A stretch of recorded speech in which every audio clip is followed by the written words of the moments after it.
Final po natin yung personal letter mismo ni Pastor Apollo Kibuloy kay Chairman Garcia. Ni-revoke ni Pastor yung acceptance niya ng Certificate of Nomination ng WPP. Ang nag-issue ng Certificate of Nomination, tayo po bilang presidente ng Workers and Peasants Party, in-offer po natin ni Pastor yan because kasi nung October 7, doon pa lang siya nag-decide nung gabi. So, sabi ko, Pastor, may party, if you want to have a party. So, binasa niya yung mga platform ng party.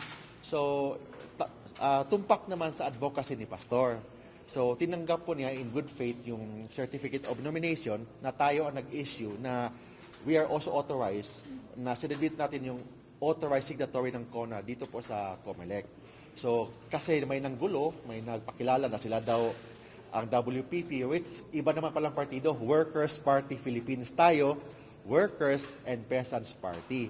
Yung nanggulo is Workers Party Philippines. So para walang problema, kasi baka may intra-party disputes, so ayaw naman ma-involve si pastor of the intra-party dispute, so ni-revoke po niya ang kanyang acceptance. So hindi niya ang acceptance po ng Certificate of Nomination na ang WPP ang nag-issue, tinanggap ni Pastor. But ni-revoke po niya ang acceptance on the ground na ayaw niyang ma-involve sa any intra-party disputes. But nagpapasalamat pa rin siya sa Workers and Party Philippines, sa Workers and Peasants Party. Nagpapasalamat pa rin si Pastor for the nomination, and he will maintain pro-God, pro-Filipino, and pro-Philippines platform of government. Yun yan.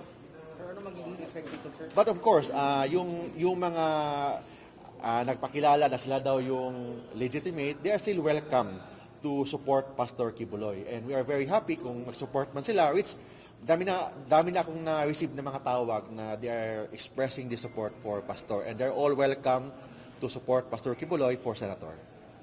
Sir, ano magiging effect ng pag-revoke ni Pastor Kibuloy? Pastor Kibuloy will be running as independent senator.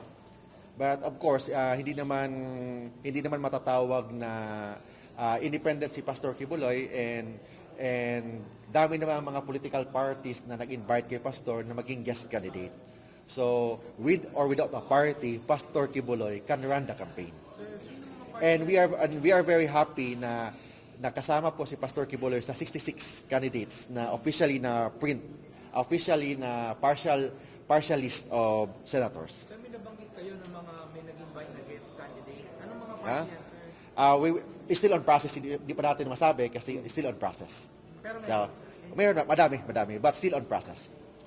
Okay, thank you. Anong party, sir? Anong action ng party with the revocation? Our party will still support Pastor Apollo Kibuloy. We will still support yung kanyang advocacy, and we are part of the team of Pastor Kibuloy. But of course, he will run as an independent candidate for senator.